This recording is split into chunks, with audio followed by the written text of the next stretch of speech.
Ang walang kapantay na martial god, unang yugto. Kabanata 1426, Patayin. Isang cultivator ng ikapitong Zunchi layer na kasama ng East Emperor ang kumuha ng buto ng kapalaran, at ngayon ay gumagamit siya ng empty space abstruse energies para tumakas dito. Sa isang hakbang, kaya niyang lumipad ng mahigit 100 metro. Biz, biz, biz. Sumipol ang espada ni Linfang. Nagulat ang malakas na cultivator nang tumingin siya sa likuran niya at nakita si Linfang na nakasakay sa kanyang dambuhalang espada. Si Linfang ay may puso sa kanyang kaliwang kamay na maaaring maging palasyo ng Jade Emperor. Siya ay kondenseng bakanting space energy sa kanyang kanang kamay. Dapat gusto mong mamatay. Sigaw ng malakas na cultivator na iyon. Galing siya sa Jiuyu kaya hindi niya alam kung gaano kalakas si Linfang. Nakita lang niya ang isang cultivator sa tuktok ng ikaapat na layer ng Zunchi na nang ahas na habulin siya. Agad siyang tumalikod at isang dambuhalang kamay ang gumalaw patungo kay Linfang. Hindi umiwas si Linfang, mas mabilis siyang kumilos patungo sa kanya. Mamatay. Galit na sigaw ni Linfang. Ang kanyang boses ay may dalang pagmumura at mga lakas ng kamatayan. Gusto niyang maubos ang sigla ng kanyang kalaban dito. Isang napakalaking palakol ang lumitaw sa kanang kamay ni Linfang. Lumitaw ang ilang mga dumadagandong na tunog habang ang palakol ay bumaba mula sa langit. Tunog ng metal ang tunog ng winasak nito ang dambuhalang kamay at pinutol din ang katawan ng kalaban sa dalawa. Hinawakan ni Linfang ang bangkay at kinuha ang kanyang singsing. Sinuri niya ang loob nito sa kanyang makajos na kamalayan, at natagpuan ang binhi ng kapalaran na puno ng cosmic energy. Tumingon siya at nakita niya ang isang magaling na Oriental Greenfinch Rock na mabilis na papunta sa kanya. Gayunpaman, hindi iyon ang tunay. Ang cultivator na iyon ay nasa tuktok ng layer ng Zunchi at may dugo ng dakilang Oriental Greenfinch Rock, ngunit isa pa siyang inapo. Art. Isang demonyong ilusyon ang lumitaw sa paligid ng katawan ni Linfang. Ang kanyang katawan ay naging madilim, ang kanyang mga mata ay naging itim. Ang dakilang Oriental Greenfinch Rock ay itinapon ng sarili kay Linfang gamit ang kanyang mga pakpak na mas matalas kaysa sa mga talem. Arg. Galit na umuungal ang demonyo ni Linfang. Hindi umiwas si Linfang, sa halip ay itinapon din ang sarili sa kanya. Ang kanyang pisikal na katawan ay sumanib sa earth at langit, lalo na ngayon pagkatapos na linisin ng mga ilaw ng gate sa Tiantai. Boom. Isang nakakakilabot na tili ang tumunog. Pinutol ni Linfang ang isa sa mga pakpak ng rock. May mga bitak sa kanyang gininto ang katawan at tumulo ang gininto ang dugo. Pagkatapos, ang dakilang bato ay nahulog mula sa langit. Ginamit ni Linfang ang kanyang buong lakas, kasama ang kanyang demonyong chi at ang puwersa ng lupa at langit. Simpleng sabihin na ang kanyang mga pag-atake ay pinarami ng higit sa 5. Hindi sa banggitin ang kanyang palakol ay naglalaman ng cosmic energy. Slash. Hinihingi ng ibon ang kanyang dugo upang mabawi ang kanyang braso. Tumalikod siya at sabay lumipad sa kabilang direksyon, gustong tumakas. Biz. Biglang nawala si Linfang, ngunit lumitaw ang nakakasilaw na mga ilaw. Hindi makagalaw ang ibon dahil bigla siyang natrap sa isang hole na gawa sa kakaibang lakas. Nagawa ko, nagulat si Linfang sa kanyang sarili. Kahit na nasugatan ng ibon, napakabilis pa rin niya, kaya walang lubos na tiwala si Linfang sa kanyang sarili hanggang sa ito ay talagang gumana. Ang ibon ay humiyaw ng galit. Naglabas siya ng mga gintong ilaw at ang kanyang mga balahibo ay naging nakakatakot na matatalas na talem. Pagkatapos, ginamit niya ang mga ito upang subukang basagin ang hola. Ang tunog ng metal ay tumunog ng sinimulan niyang basagin ang mga banal na marka, ngunit kasabay nito, dumating si Linfang na may hawak na palakol sa magkabilang kamay. Art. Naglabas si Linfang ng mga demonyong enerhiya at hinampas ang likod ng ibon gamit ang kanyang palakol. Umalangaw ang mga pagsabog sa hangin at kumaluskos ang katawan ng ibon. Mas maraming gintong dugo ang tumulo at ngayon, siya ay umuubo na rin ng gintong dugo. Hindi ka pa rin patay. Sigaw ni Linfang. Pagkatapos ay muli niyang hinampas ang ibon. Boom. Nagpatuloy si Linfang sa pag-atake sa ibon na parang baliw na tao, bago sa wakas, isang malaking sugat ang lumitaw sa kanyang katawan. Inalis ni Linfang ang mga sinaunang kasulatan mula sa ibon at pagkatapos ay tiningnan siya ng kanyang mga mata ng demonyo. Hindi ikaw ang huling mahusay na Oriental Greenfinch Rock na papatayin ko. Sabi ni Linfang. Pagkatapos ay hinampas niya ang ulo ng ibon gamit ang kanyang palakol sa huling pagkakataon. Pagkatapos ng huling pagsabog, sa wakas ay ipinikit ng ibon ang kanyang mga mata. Ang dakilang Oriental Greenfinch Rock ay pinatay ng isang tao, anong kahihiyan? Lumangalinga si Linfang sa paligid at nakitang maraming tao ang nanunood sa kanya. Dumating na rin ang binata na may dalang Imperial Sword. Ang ibang malalakas na cultivator ay nakatingin sa kanya. Naroon din ang ilang tao na sumama sa silangang emperador. Si Linfang ay nakapatay ng isang ibon at isang cultivator na sumama sa silangang emperador. Ngayon, mayroon siyang binhi ng kapalaran at ang mga sinaunang kasulatan. Ang malakas na cultivator na iyon ng Qi clan ay tinawag na Qiyan at siya ang anak ng silangang emperador, ang direktang disipulo ni Emperor Qi. Tumingin si Qiyan kay Linfang na nakahawak pa rin sa kanyang palakol at mukhang demonyo. Biz. Ang mga nakakasilaw na ilaw ay biglang lumitaw mula sa katawan ni Qiyan habang siya ay gumagalaw patungo kay Linfang. Hindi kayang sirain ng kanyang espada ang misteryosong palasyong iyon, ngunit hindi na muling nagtago si Lin Fang sa loob nito. Sa pagkakataong ito ay magagamit niya ang kanyang buong lakas para salakayin si Lin Fang. Naglaho si Lin Fang nang ang puso ng Jade Emperor ay naging isang napakalaking palasyo at hinampal si Qian, dahilan para lumipad siya. Mamatay. Isang boses ng demonyo ang umalangaw sa utak ng isang cultivator at bigla siyang tumigil sa paggalaw. Ang Death Abstruse Energy ni Lin Fang ay nasa tuktok ng 5th level, ang kanyang Demon Abstruse Energy ay level 6, ang kanyang Cursing Abstruse Energy ay level 5, habang ang kanyang Soundwave Abstruse Energy ay level 3 lang. Maging ang mga cultivator sa tuktok ng layer ng Zunchi ay naapektuhan ng pinagsama-samang enerhiyang iyon. Place rate. Ang TNG sword ni Lin Fang ay nagbuga ng mga tunog ng pagsipol habang tumatawid ito sa kalangitan sa sobrang bilis. Ginamit nito ang pag-atake ng Desolate Shana at pinasabog ang ulo ng kalaban. Ang cultivator na iyon ng ikapitong layer ng Zunchi ay agad na namatay. Ang kaluluwa ng espada ay isang bagay na mahiwaga, lalo na kapag mayroon itong maraming kaluluwa. Hindi na kailangang kontrolin ni Lin Fang gamit ang kanyang mga kamay, kailangan lang niyang makipag-usap dito gamit ang telepathy at sumunod ang espada. Noong ginamit ni Lin Fang ang espada ni Emperor Wu Tianjian, wala itong pinakamataas na kapangyarihan dahil hindi makontrol ni Lin Fang ang kaluluwa ng espada nito. Ngunit, ginawa ni Lin Fang ang mga kaluluwa ng kanyang TNG sword kaya talagang konektado sila. Nakakatakot. Akala ng iba. Gayunpaman, umihip ang malakas na hangin sa paligid ng palasyo at isang imperial na sandata ang lumipat patungo kay Lin Fang. Ang walang kapantay na martial god, unang yugto. Kabanata 1427, Understanding Death Abstruse Energy. Empty Space Wind. Ang imperial na sandata ni Qian ay naglalaman ng cosmic strength na ginagawa itong nakakatakot. Walang magawa si Lin Fang sa imperial na sandata na iyon. Sa kasamaang palad, wala na sa kanya ang espada ni Emperor Wu Tianjian, kung hindi, ang espada na ang bahala dito. Ginamit ni Lin Fang ang palasyo ng Jade Emperor para harangan ang mga enerhiya. Ang espada ni Qian ay patuloy na tumatagos sa kalangitan ngunit ang palasyong iyon ay nagpagalit sa kanya. Biz. Isang silweta ang biglang lumitaw sa harap ni Lin Fang, ito ay si Qian. Ginamit niya ang kanyang empty space agility technique at agad na umatake gamit ang kanyang espada sa direksyon ni Lin Fang. Si Lin Fang at ang palasyo ay biglang nawala at muling lumitaw sa malayo sa Qian. Ginamit niya ang kanyang walang laman na space robe para makaiwas sa atake ni Qian. Ang palasyo ng Jade Emperor ay lumipat patungo sa Qian, at pagkatapos ay lumitaw ang mga dumadagandong na tunog habang ito ay bumangga sa kanya. Ang palasyo ng Jade Emperor ay muling naging puso at lumipad pabalik kay Lin Fang. Dito ka lang, sigaw ni Lin Fang. Gumamit siya ng maraming uri ng lakas para harangin ang kanyang kaaway at pagkatapos ay bumaba ang kanyang palakol mula sa langit. Mamatay. Ang kanyang palakol ay bumagsak sa katawan ng kalaban at isa pang cultivator ng ikapitong layer ng Zunchi ang napatay sa lugar. Laming-galinga si Lin Fang sa paligid, nagdulot ng takot sa mga puso ng mga taong iyon. Nakapagtataka, hindi nila sinalubong ang tingin ni Lin Fang. Umatras silang lahat, ngunit naglabas si Lin Fang ng mapanlit na lakas, na nagpatigil sa kanila saglit. Pinatay ni Lin Fang ang mga cultivator ng ikapitong layer ng Zunchi sa harap nila, kaya ayaw na nilang bigyan siya ng ganoong uri ng pagkakataon muli.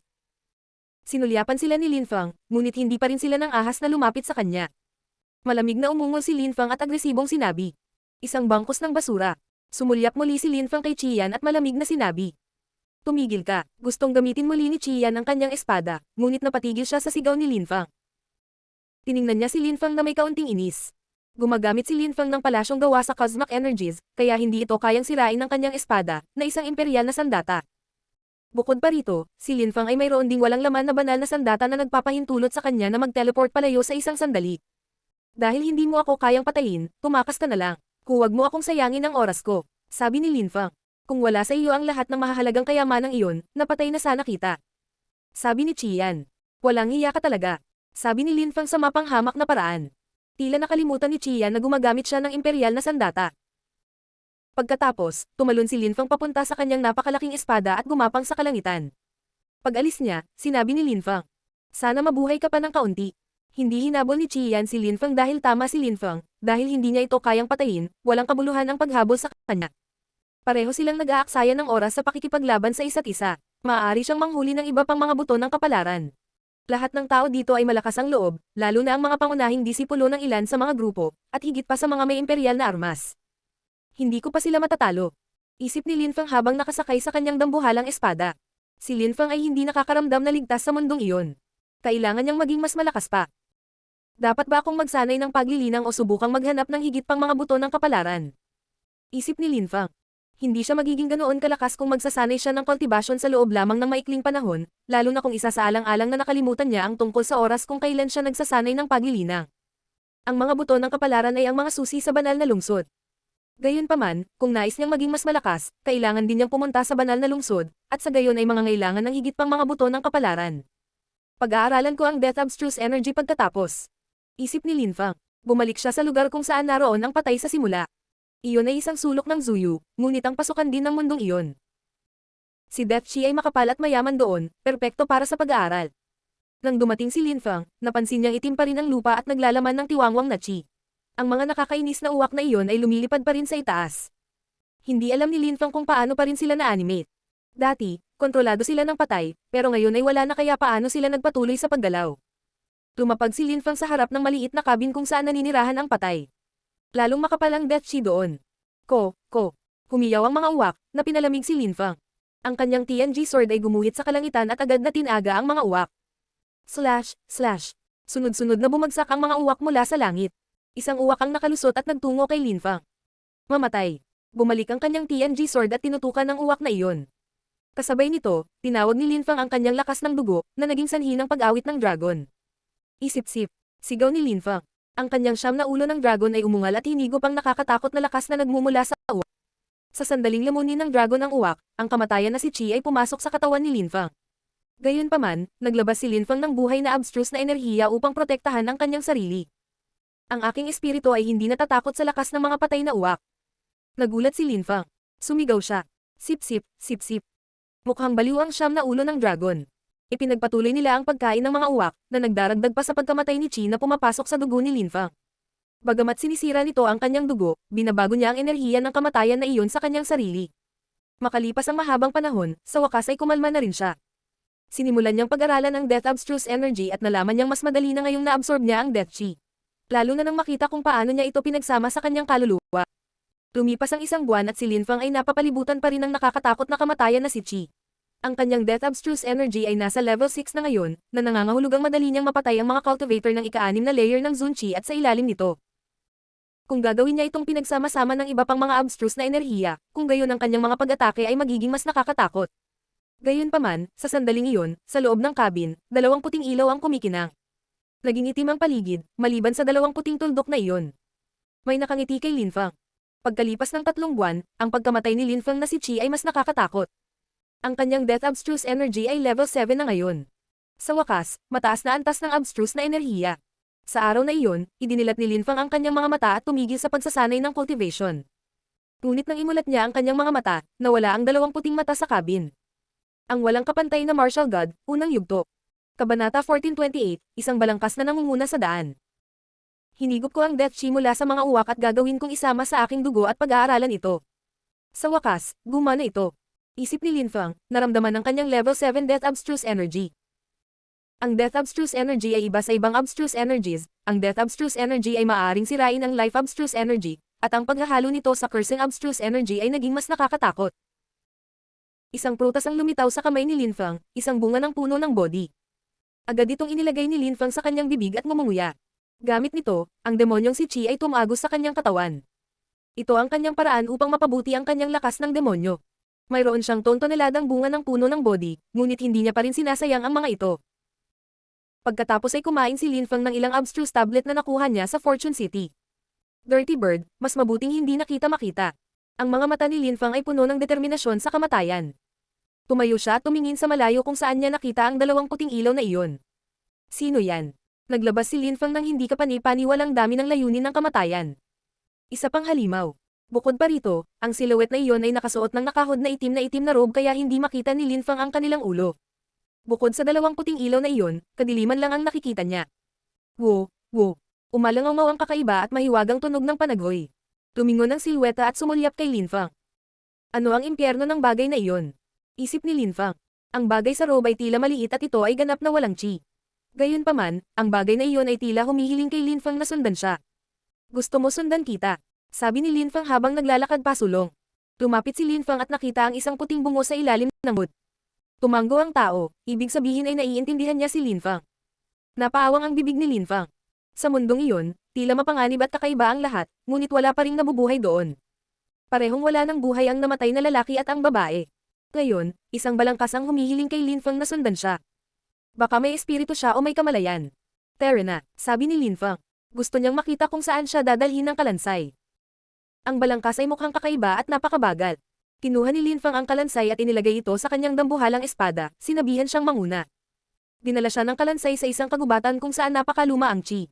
Bukod sa sinaunang chi, tila may kaunting enerhiya sa buhay doon. Paanong nagkaroon ng ganitong lugar doon? Halos kamukha ito ng outside world na napakakapal ng mga energy nito. Ang mga puno ay mukhang sariwa at buhay, ang polar na kabaligtaran ng kanyang kinalalagyan. Naglalaman ba ang lugar na iyon ng mga buto ng kapalaran ng kalikasan? Tanong ni Lin Feng. Kung gayon sila ay malamang na mga buto ng kalikasan o kapalaran ng buhay na naglalaman ng buhay o kalikasan ng cosmic energies. Tumingon si Lin Feng at tiningnan ang balangkas. Tumango ang skeleton, kinumpirma ang sinabi ni Lin Feng. Pero bakit niya pa siya dinala doon? Biz. Isang espiritual na lakas ang nakapalibot sa balangkas. Ayaw ni Lin Feng nasaktan ang skeleton, may gusto lang siyang tingnan. Nagulat si Lin Feng, may espiritual na lakas talaga ang umiiral sa balangkas na iyon. Napakahiwaga at misteryoso. Kung hindi siya nag-check, wala siyang mararamdaman. Sino ka? Tanong ni Lin Feng, nakatitig sa balangkas. Ngunit pagkatapos ay napagtanto niya na ang kalansay ay hindi makakasagot, hindi pa talaga siya nagsasalita sa buong oras na ito. Tumalon ang balangkas sa isang tabi at sinundan siya ni Lin Feng sa kagubatan. Ginamit ni Lin Feng ang kanyang makajos na kamalayan upang siyasatin ang paligid. Biz. Isang liwanag ang lumitaw sa kamay ni Lin Feng, ito ay isang itim na apoy.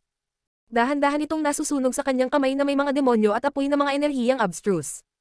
Pasok. Ang itim na apoy ni Lin Feng ay naging maraming mga thread ng enerhiya at lumipat sila sa lahat ng direksyon. Biz. Isang nakakatakot na apoy ang nagsimulang mag-alab, kumalat at sumunog sa lahat ng buhay na halaman sa paligid niya. Biz. Makalipas ang maikling panahon, lumitaw ang isang nakasisilaw na liwanag. Ang bawat puno ay biglang naglabas ng nakakatakot na lakas ng buhay na para bang bigla itong nabuhay muli. Lalong lantian ang mga puno, kasabay nito ang paglaki ng mga puno at halaman. Parang gusto nilang higpitin si Lin Feng. Lakas ng kosmiko, siguradong may nakalagay na kapalaran dito. Mukhang hayop ang mga punong iyon. Isip ni Lin Feng. Ngayon, sigurado siyang hindi nagsinungaling sa kanya ang kalansay. Ngunit bakit tinulungan siya ng kalansay? Sino ang nagpadala sa kanya? Ang mga halaman ay patuloy na lumalaki, mabilis na pinawi ang kalangitan. Biz. Naglabas si Lin Feng ng sword energies at nagsimulang putulin ang mga sanga at baging na nakapalibot sa kanya. Place rate. Si Lin Feng ay naglabas ng higit pang sword chi, kasama ang mga demonyo at apoy na enerhiya. Ipinagpatuloy niya ang pagputol ng mga halaman, gayunpaman, napakaraming mga sanga at baging upang labanan. Biz. Inalis ni Lin Feng ang kanyang setro at naglabas ng lakas ng pagmumura. Sumpa. Sumpa ng kamatayan. Sigaw ni Lin Feng. Biglang parang nawawalan ng sigla ang mga halaman, parang namamatay. Pagkatapos ay nakita ni Lin Feng ang isang puno na tila milyon-milyong taong gulang, ang mga berdeng ilaw nito ay mas maliwanag kaysa sa lahat ng iba pang mga halaman sa kagubatan. Dapat nandoon ang binhi ng tadhana. Nasa sabik na naisip ni Lin Feng. Kahit na ito ay isang puno lamang, naglalaman ito ng cosmic strength, kaya hindi magiging madali ang pag-alis ng buto ng tadhana. May isang binhi ng kapalaran. Sigaw ng isang tao. Sa sandaling iyon at ilang tao ang lumitaw sa itaas niya sa langit. Nakita nila kung ano ang nangyayari doon at nagmamadaling lumapit. Nababaliw pa rin ang kalikasan sa paligid niya, ngunit bumangon si Lin Feng sa hangin at tumigil sa pag-atake. Maraming tao ang darating, kaya gusto niyang subukan muna. Sa di kalayuan, bumungad sa langit ang mga ginto at berdeng ilaw. Ang mga pakpak ng ibong iyon ay daan-daang metro ang lapad. Ang mahusay na Oriental Greenfinch Rock na iyon ay may imperial na sandata, na nag-ambag ng higit pa sa kanyang bilis, mahusay na opens iba, at mga kakayahan sa pagtatanggol. Nanunuya ang ibon kay Lin Feng. Gusto mo bang bigyan ako ng ilang mga buto ng kapalaran? Agresibong sabi ng ibon. Tumiti si Lin Feng sa malamig na paraan habang itinataas niya ang kanyang setro at pinalamutian ang mga abstruse na enerhiya. Naghahanda na siyang salakayin ng ibon. Sirain. Galit na sigaw ng ibon. Kahit na may sigla ang punong iyon, hindi niya ito magagamit ng husto. Hindi pa banggitin ang lakas ng kosmiko nito ay hindi ganoon kalakas, kahit na hindi gaanong malakas kaysa sa kamatayang cosmic energy sa simula. Bukod pa rito, walang pagkakataon ng mga wood-type entity laban sa imperial na sandata ng ibon. Oras na, nang makita ni Lin Feng na malapit nang makuha ng ibon ang binhi ng tadhana, galit na galit siyang sumigaw. Mamatay. Biz. Nawala si Lin Feng at muling lumitaw sa likod mismo ng ibon, hinampes siya ng kanyang setro at nagpakawalan ng mga lakas ng pagsumpa. Boom! Ang ibon ay umungol sa galit habang ang kanyang katawan ay naging itim, ang lakas ng kamatayan ay umaalis sa kanyang buhay. Kahit na mayroon siyang hindi kapani-paniwalang mga kakayahan sa pagtatanggol at kakilakilabot na bilis, ang kanyang buhay ay gawa sa mga enerhiya ng buhay, kaya ang mga enerhiya ng kamatayan ay maaaring lampasan ang lahat ng mga panlaban na iyon. Galit na galit siyang yumuko at ikinumpas ang kanyang mga pakpak sa pinakamabilis niyang makakaya. Harangin. Biglang nawala ulit si Linfang. Hindi na hinintay ni Linfang na mamatay ang ibon, agad siyang lumipat patungo sa buto ng tadhana. Ang walang kapantay na martial god, unang yugto. Kabanata 1429, Kakaibang Balangkas. Labas. Ang kanyang mga kamay ay naging itim nang bumagsak ang kanyang apoy ng demonyo sa puno. Biz. Kinuha ni Linfang ang buto ng kapalaran at inimbak ito. Pagkatapos, naglabas siya ng walang laman na enerhiya sa espasyo at muling nawala. Slash, slash. Ang ibon ay patuloy na nagpapagaspas ng kanyang mga pakpak, na pinuputol ang lahat sa paligid nito. Si Linfang ay basang-basa sa malamig na pawis at mabilis ang paghinga. Ang mga taong iyon ay may mga imperial na armas, kaya hindi pa rin kumbinsido si Linfang na makakatakas siya. Mamatay. Sigaw ng dakilang Oriental Greenfinch Rock. Ikinapak niya ang kanyang mga pakpak pagkatapos niyang matagpuan si Linfang, agad na ibinato ang sarili kay Linfang. Sumpa sa kamatayan. Sigaw ni Linfang, muling itinaas ang kanyang cetro. Ang dakilang Oriental Greenfinch Rock ay hinayla ang kanyang mga pakpak at pinrotektahan ang kanyang sarili. Tumakbo si Linfang, itinapon ang kanyang napakalaking palasyo sa ibon. Lumitaw ang malalaking tunog ng dagandong nang bumagsak ang dakilang Oriental Greenfinch Rock, bumagsak sa lupa at lumikha ng bunganga. Mamatay mamatay mamatay. Hawak ni Linfang ang kanyang scepter sa kanyang kaliwang kamay at pinakawalan ang layunin ng pagmumura. Slash, slash. Ang dakilang Oriental Greenfinch Rock nagalit ng matindi. Nasugatan ng husto ang isang niya. Sa isang iglap, lumitaw siya 10,000 metro ang layo, binubuksan muli ang kanyang mga pakpak. Ang kanyang katawan ay kinakalawang pa rin ng Death Chi. Binalik niya ang tingin kay Linfang, medyo nagulat na ang kanyang lakas ng pagmumura ay maaaring talagang pumatay sa kanya, kahit na sa kanyang imperial na sandata. Maduming ibon, naghihintay ako na patayin mo ako. Mapanuksong sabi ni Linfang. Siya ay infuriating ang mahusay na Oriental Greenfinch Rock sa layunin. Bumangon ang ibon sa langit at agresibong sinabi. Linfang, ako, si Mo Pang, ay tiyak na papatayin ka. Kung walang imperial na sandata, walang pagkakaiba sa pagitan mo at ng iba pang ibon. Kung gusto mo akong patayin, patayin mo ako, ngunit kung gusto mo lang magsalita ng kalokohan, gawin mo sa ibang lugar. Sabi ni Linfang sa mapanghamak na paraan. Lalong nagalit ang ibon. Umikot siya sa itaas ng ilang beses bago siya nawala. Lumipad siya ng napakabilis kaya narinig ng mga tao ang isang isyong sonic boom sa likuran niya. Pinanood siya ni Linfang na umalis, pagkatapos ay lumingon siya sa isang cultivator ng ikapitong layer ng Zunchi at galit na sumigaw. Sumpa ng kamatayan. Mamatay mamatay mamatay. Galit na sigaw ni Linfang. Kahit na ang cultivator na iyon ay isang cultivator sa tuktok ng layer ng Zunchi, ang kanyang buhay ay hindi kasing sagana ng ibon. Wala rin siyang imperial weapons, kaya madali siyang napatay ni Linfang. Pagkatapos ay tumingin si Linfang sa iba, ngunit natakot sila at agad na tumakbo palayo. Laming-galinga si Linfang sa paligid at nakitang walang ibang tao doon. Pagkatapos ay tumingin siya sa kalansay sa malayo, nalilito pa rin. Ano lang ang bagay na iyon? Wo. Ang kalansay ay humagulgol at lumingon, na nakaturo sa isang lugar sa di kalayuan. Gusto niyang dalhin si Linfang sa ibang lugar. Muling lumitaw ang dambuhalang espada ni Linfang, pagkatapos ay lumipad palayo ang kalansay at si Linfang. Alam niya kung saan ang mga buto ng kapalaran at ipinapakita niya sa akin kung saan pupunta. Isip ni Linfang, kakaiba. Isang kalansay ang tumulong sa kanya, at salamat sa kanya, nakakuha na siya ng isa pang binhi ng kapalaran. Ngunit dahil kusang loob na tinutulungan siya ng balangkas, hindi makatanggi si Linfang. Ang mga buto ng kapalaran ay naglalaman ng lakas ng kosmiko at hindi kapani-paniwalang mga kayamanan. Mas magiging kapaki-pakinabang ang mga ito pagkatapos makapasok sa ikasyam na layer ng Zunchi, pati na rin gamitin bilang mga susi sa banal na lungsod. Hindi nagtagal ay nakarating sila sa itaas ng ilang mga guho. Walang mga imperial na armas o anumang espesyal doon. Kung tutusin, hindi naman sila ang unang pumunta doon. Malamang ninakawan na ng mga nakaraang henerasyon ang lahat ng kayamanan.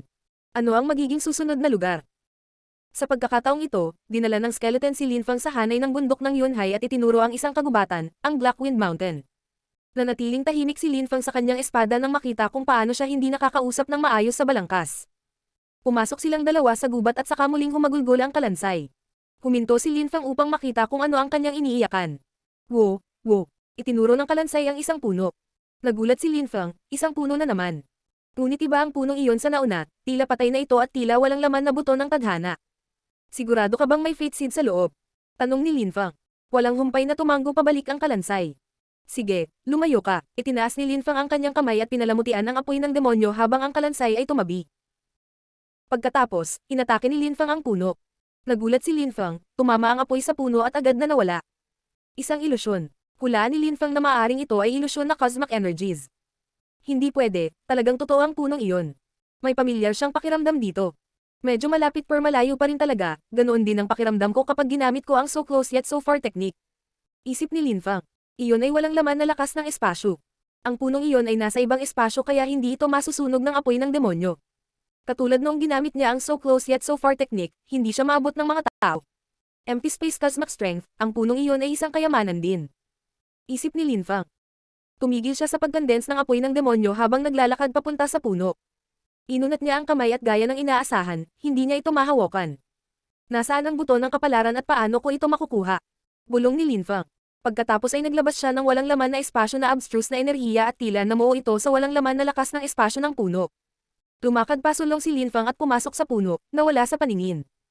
Napangiti ang balangkas nang mawala si Linfang, halos parang tao. Pagkatapos, tumalikod siya at umalis, hindi naghihintay na bumalik si Linfang. Ang walang kapantay na martial god, unang yugto. Kabanata 1430, natigil ng 2 taon. May kakaibang naramdaman si Linfang pagkatapos niyang pumasok sa puno. Siya ay nasa isang bakanteng espasyo na tila isang kastilyo. Ito ay tila maliit na mundo ng isang malakas na cultivator. Gayunpaman, ang kastilyong iyon ay nasusunog, ang apoy ay nasa lahat ng dako. Kaboom! Tumunog ang mga pagsabog habang nahulog ang isang bloke ng bato. Cosmic strength, mayroong cosmic strength everywhere. Bukod dito, mayroong 3 iba't ibang uri ng cosmic strength dito, ibig sabihin ay dapat mayroong 3 buto ng kapalaran. Isip ni Linfang. Natagpuan ni Linfang ang kalansay na mas mahiwaga ngayon. Si Linfang ay may pamilyar na pakiramdam sa loob doon. Biz. Isang berdeng ilaw ang lumitaw. Ang mga bloke ng bato ay tila may mga mata, parang nakatitig sila kay Linfang. May mali dito. Mayroong hindi lamang 3 uri ng cosmic strength, mayroong apoy, walang laman na espasyo, at earth cosmic strength, ngunit may buhay cosmic strength din. Iyon ang nagbibigay sa mga patay na bagay na buhay na pakiramdam. Isip ni Linfang. 2 buto lang ng tadhana ang nakikita niya, pero paano niya makukuha ang mga ito? Pumunta ka, hinubad ni Linfang ang kanyang TNG sword at bumaba mula sa langit. Biz. Biz. Gayunpaman, habang bumababa ito, mas lumakas ang apoy. Nagsama-sama ang mga bato at nabuo ang isang napakalaking taong bato na bumangga sa TNG sword. Boom! Ang TNG sword ay nagtanggal ng isang piraso ng bato. Nagliyab ang apoy sa kalangitan habang tila nagising ang taong bato. Boom boom boom! Ang nakakatakot na lakas ay binomba ang TNG sword, na naging sanhi ng marahas na pagyanig nito. Bumalik! Sigaw ni Linfang. Boom! Boom boom boom! Ang TNG sword ay nakabaon na sa lupa. Lumitaw ang ilan pang naglalakihang mga apoy. Pagkatapos ay naging mga nagninangas na bundok at ibinaon ang lahat sa ilalim ng mga ito habang sila ay nakaupo. Lumabas ka, lumabas ka! Sigaw ni Linfang. Nararamdaman niya na ang kanyang TNG sword ay nanginginig ng husto, ito ay nababaliw. Ngunit ito ay walang silbi, masyadong malakas ang nasusunog na mga lalaki. Earth Cosmic Strength. Mukhang masama ang loob ni Linfang. Habang iniisip ni Linfang kung paano ibabalik ang kanyang TNG sword, muling lumitaw ang naglalakihang mga bloke ng bato at nakatitig kay Linfang. O hindi. Natakot si Linfang na gusto siyang salakayin ng dambuhalang, nagninangas na mga lalaki. Biz. Isang nagninangas na bato ang lumipad patungo sa kanya na parang bowl ang apoy. Sirain. Sigaw ni Linfang, galit na sinuntok ang bowl ang apoy at pinasabog ito. Sobrang sakit ng braso ni Linfang pagkatapos noon. Ang mga enerhiya na iyon ay nakakatakot at naglalaman ng cosmic strength, kaya hindi niya kayang maliitin ang mga ito. Biz, biz, biz. Kasabay nito, nagsimulang umulan ng apoy kay Linfang. O hindi. Biglang bumangon si Linfang sa hangin at naglabas ng sword chi. Lace rate, lace rate, lace rate. Galit na sigaw ni Linfang. Ang ulan ng apoy ay mas maganda nang ito ay nahati sa napakaraming nagninangas na mga lalaki, na pagkatapos ay itinapon ang kanilang mga sarili kay Linfang. Biglang nawala si Linfang habang ginagamit niya ang kanyang walang laman na space robe, na muling lumitaw sa itaas sa hangin. Boom! Bumagsak ang mga bowl ang apoy kung saan siya naging isang segundo bago, nag-iwan ng isang napakalaking bunganga. Ang pagkuha ng mga buto ng kapalaran ay tila napakahirap. Isip ni Linfang. Nagpatuloy siya sa pag-angat sa himpapawid, ngunit mas maraming bowl ang apoy ang inilunsad patungo sa kanya. Slash, slash. Lumitaw ang mga bakanteng enerhiya ng espasyo sa itaas ni Linfang. Itinaas niya ang kanyang ulo at nakita ang isang hindi kapanipaniwalang lakas ng espasyo sa itaas niya. Hindi niya namalayan noon dahil masyadong mataas ang kisame. Ang walang laman na space fate seed ay nasa ko. May 4 na buto ng kapalaran sa lugar na iyon, ngunit lahat sila ay tila mahirap makuha. Ginamit ni Linfang ang kanyang deadly demon punch at tumunog ang mga pagsabog. Kung mawalan siya ng focus kahit isang segundo, mamamatay siya. Ang mga taong bato ng apoy ay tila galit na galit at nagpatuloy sa pag-atake kay Linfang.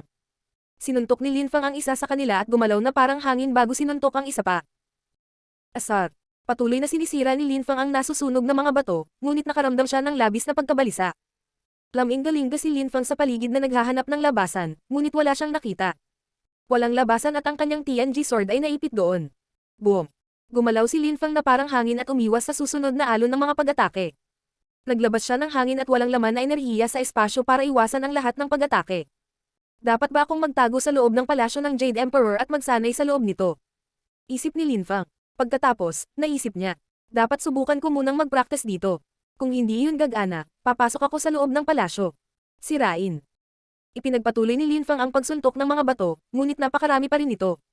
Sirain, sirain, sirain. Sunod-sunod na sinuntok ni Linfang ang mga bato habang patuloy siyang tumatakbo palayo. Pagkatapos ng 7 araw, umiiwas pa rin siya sa mga pag-atake. Pakiramdam niya ay mauubusan siya ng demonyong si Chi, ngunit nagpatuloy siya. Makalipas ang 1 buwan, mukhang pagod na si Linfang. Hindi na niya magagamit ang mga demon energies, kaya walang silbi ang kanyang deadly demon punches. Nagtiyaga pa rin siya at ipinagpatuloy ang pag-iwas sa mga pag-atake. Ang kanyang walang laman na espasyo at lakas ng hangin ay lumalakas pa rin. Tingnan ko kung ano ang aking tunay na limitasyon. Naisip ni Linfang na parang baliw. Pagkalipas ng 3 buwan, tila hindi kayang patayin ng apoy at mga bato si Linfang. Hindi niya magagamit ang mga demon energies, ngunit ang hangarin ng demonyo sa kanyang mga mata ay tila mas matatag. Nang i-condense niya ang demon intent, pinalibutan siya ng malakas na hangin. Lalong lumakas ang hangin sa paligid, tapos naging buhawi. Ang lakas ng earth at langit ay naging demonyong chi at damaloy sa buong katawan ni Linfang. Boom! Nakaramdam si Linfang ng mahusay habang dumadaloy ang demonyong chi sa kanyang katawan. Akala niya ay hindi pa siya nakakaramdam ng ganito kagaling sa buhay niya. Ipinagpatuloy niya ang pagsipsip ng lakas ng demonyo mula sa lakas ng lupa at langit. Art. Isang nakakatakot na demon chi ang patuloy na namumuo sa kanyang katawan habang siya ay patuloy na tumatakbo at nagpapakawalan ng mga suntok ng demonyo. Gayunpaman, habang lumalakas si Linfang, lumakas din ang mga batong apoy. 3 buwan, pagkatapos ay 6 na buwan, pagkatapos ay 1 taon. Mabilis na lumipas ang oras, ngunit hindi sumuko si Linfang. Gusto niyang umalis, ngunit natigil siya sa loob. Lalong lumakas siya hanggang sa madaig niya ang mga nasusunog na bato. Lumipas ang maraming oras at si Linfang ay na-stuck sa loob ng 2 taon na.